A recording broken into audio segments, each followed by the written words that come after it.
It's called Mickey, and it's taken from his brand new CD called Vanishing, here on the Radio Wammo Breakfast. And I just happen to have James Duncan with me this morning, talking about the release of the new album, which comes out tomorrow, the 25th. James, good morning.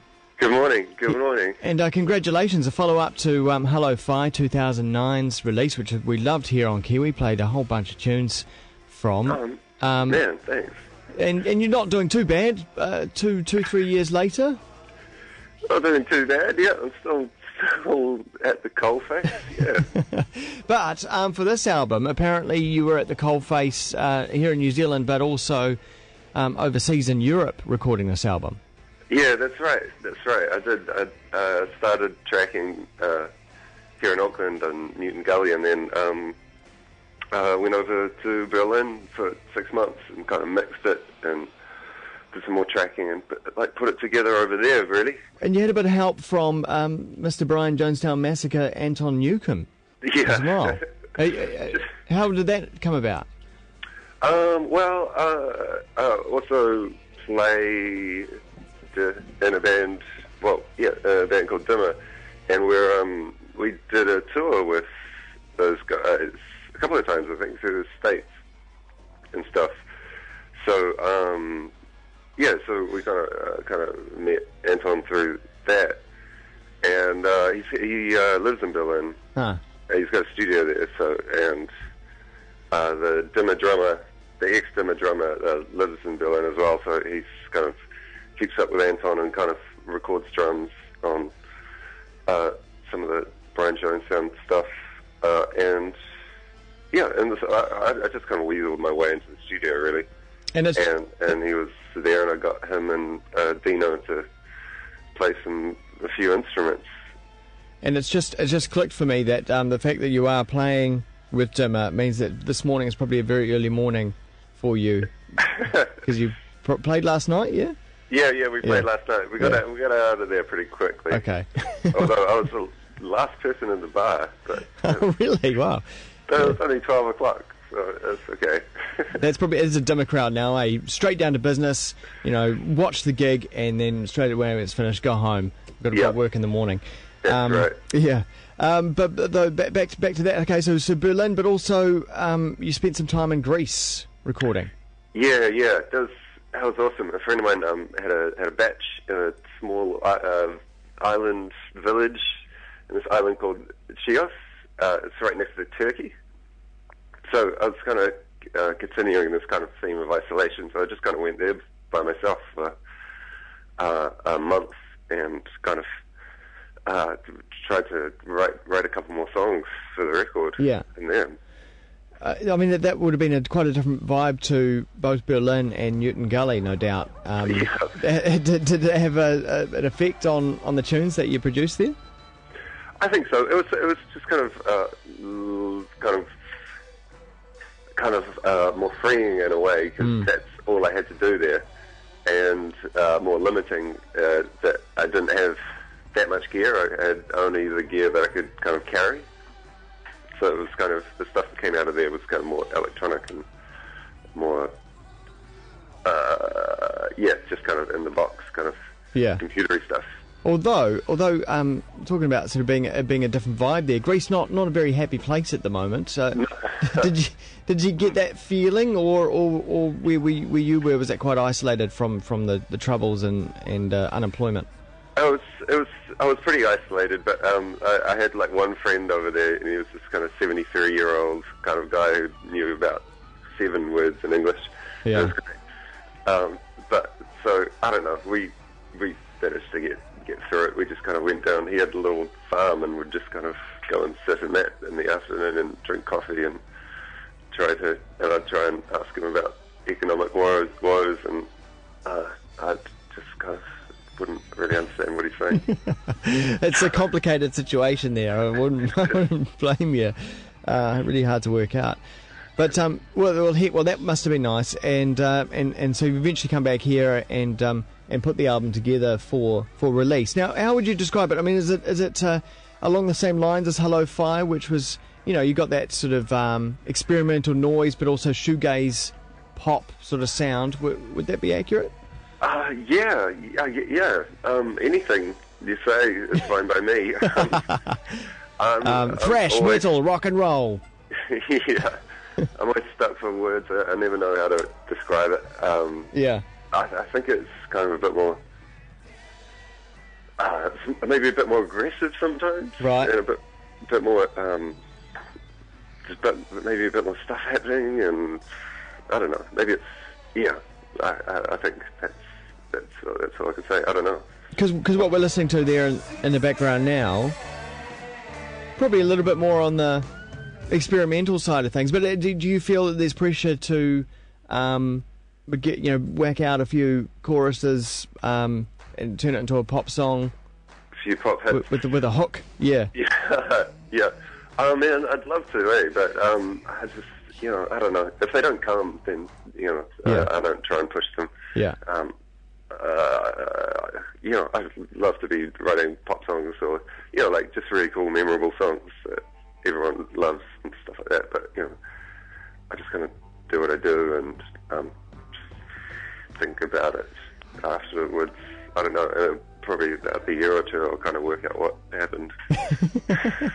Well, Hello Fi had some of those, and then, we were enjoying those here on Kiwi. What would be the standouts like that for you on Vanishing? Mickey is the first single. I suppose that would be one. Yeah.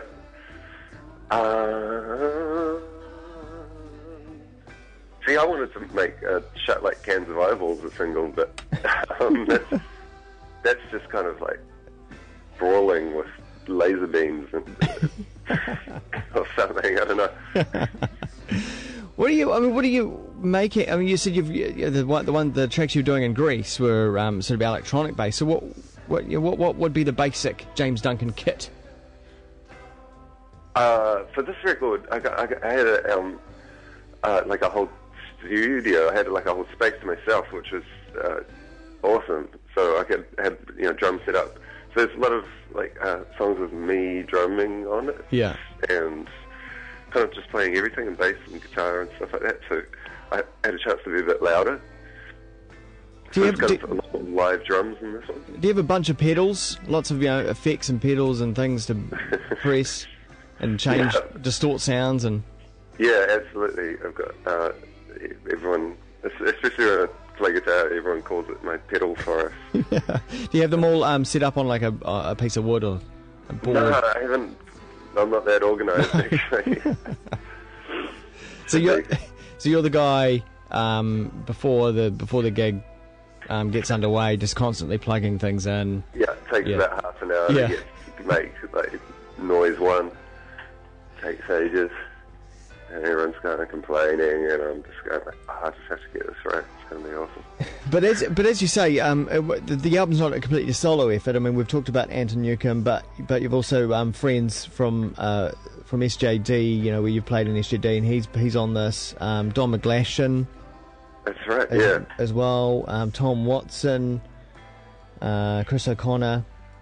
Yeah. Tom Watson was really good. He played trumpet on it. He was kind of the only person I kind of let into the studio and kind of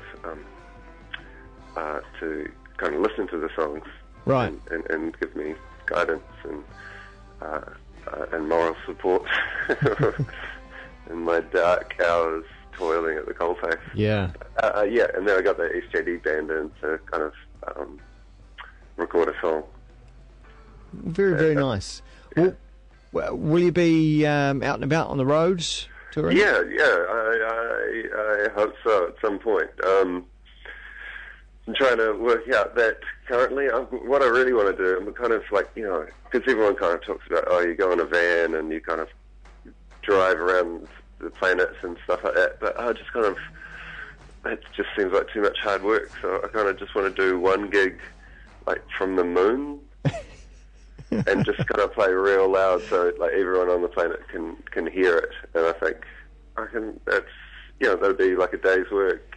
These things are more possible now that sort of NASA has handed things over to private companies. Anything can be bought and purchased. That's right. I got shares in that company. I'm going to space. Exactly. Yeah. And better to have shares in that company rather than Facebook, because that hasn't quite worked out. Yeah, exactly. Would you like to go to them? Would you like to be an astronaut? Oh, absolutely. Yeah, who wouldn't? I Going out there. couldn't imagine anything more scary. Amazing, but scary. Yeah, well, it'd be terrifying. I was thinking about that the other day, because, if you took your mask off, like one side of your face freezes and the other one burns up. I would have thought, sure, that's a possibility, but I would have thought, you always hear about the fact you'd implode in the vacuum of space. You'd just like rather than explode, you'd turn into a little mush ball. Yeah, well, that's something too. and then one side of the mush ball would freeze. One side would burn up. Anyway, needless to say, before I play this gig, it's going to take at least a couple of weeks of planning. Indeed. Just look to the sky. Yeah, I'll be there. Good. And in the meantime, get the album Vanishing, both in CD format, digital. Will it be coming out in vinyl? It seems the sort of thing that should. It should. I hope so. We're still working on that, but yeah. Good. Maybe if these compact disc things go well, which I'm sure they will. I think they're really going to take off. These fangled things. We'll make some of those big black compact discs that you hear so much about. I'm in the process of getting rid of probably 90% of my CD collection. Right. At the moment, it's just baggage, man. It's just hauling around a bunch of crap. Yeah. And it's digital anyway, so digitizing it. So basically, I'm doing probably the illegal thing because I'm still keeping copies of them and then flogging the rest off. Yeah. I think that's legal. I don't know. It's hard to know. No, I think you're meant to hold on to the original copy. But anyway. Oh, right. Yeah. Hey, nice talking. As I say, yeah, go get Vanishing, and it's out tomorrow. I will play the track that you think should be perhaps the other single, Shut Like Cans of Eyeballs. All right. James Duncan, cheers. Nice to talk to you, thanks. See ya. Bye. And hopefully that's going to play. There it is. There we go.